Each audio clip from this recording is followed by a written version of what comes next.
Kami sa bukid, tignan nyo naman yung kalan. So, ayan, native chicken. Hindi ko ba alam kung bakit favorite yan nila. Kasi sabi nila manamis-namis daw kumpara sa yung sa, ano bang tawag dito? Yung 45 days. Ayan. So, ayan, haluin ko siya kahit pa paano mag-ano yung sa itaas.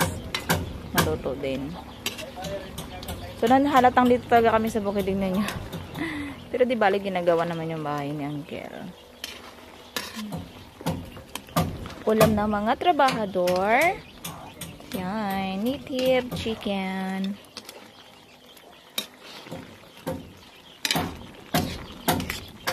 Ang sabi ng iba masarap daw to. Pero yung friend ko na isa hindi to kumakain. Ayan. So, as in dito kami sa bukid. Tignan nyo naman. Malayo kami sa stress. Malayo sa bayan. Ayan.